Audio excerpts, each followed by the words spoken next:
Good morning, boys and girls. Let's get started on day 19 of our ELA unit. We're still talking about Greta today. So, Greta Thunberg, you are never too small to make a difference. There have been so many books written about Greta because of how influential she has been to children and adults around the world. Today we are going to read a book called Our House is on Fire by Jeanette Winter. This book tells the story of Greta's journey to find her voice.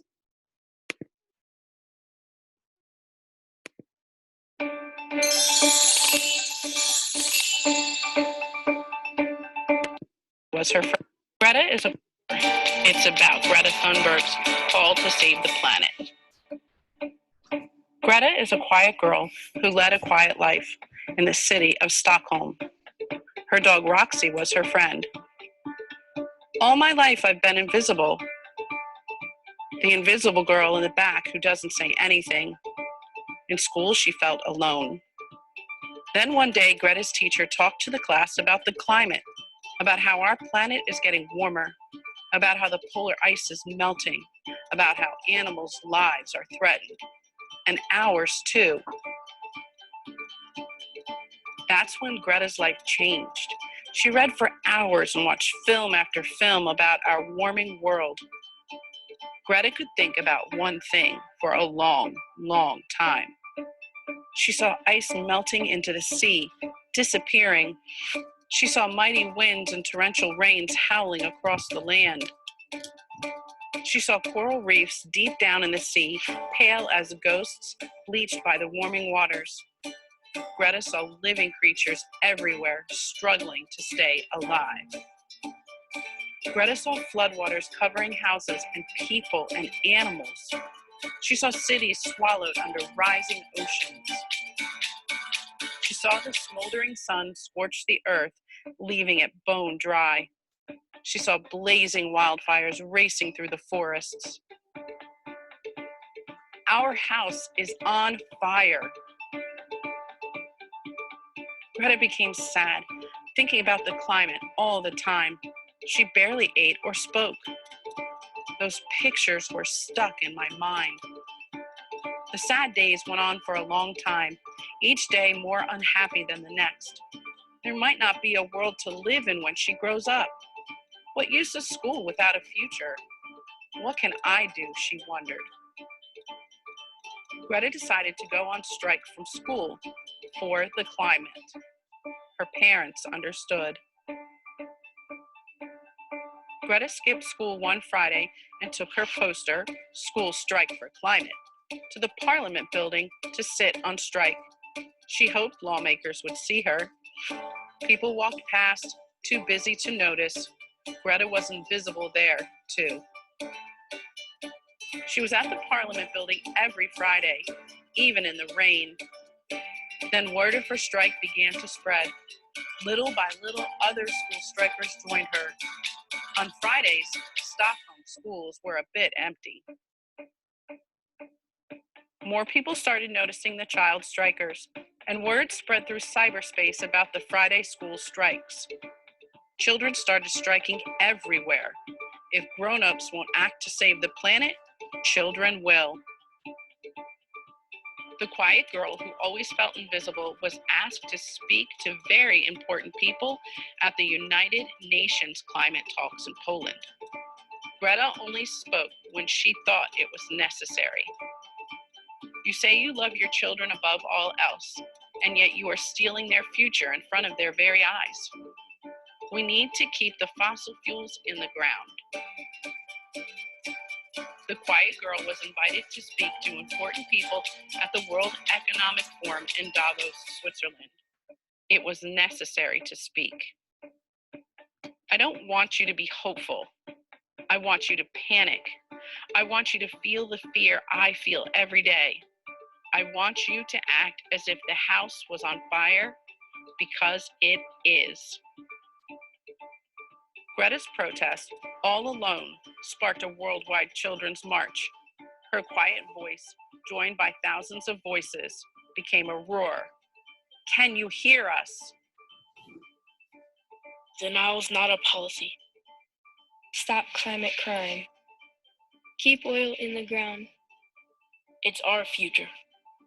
Global warming is not healthy. Don't be a fossil fuel. There's no planet B. You're destroying our future.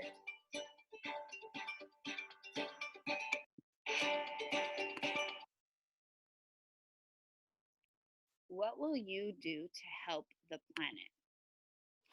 So just like Malala, Greta had her own ideas and her own plans of what she wanted and what she thought was important to save the world.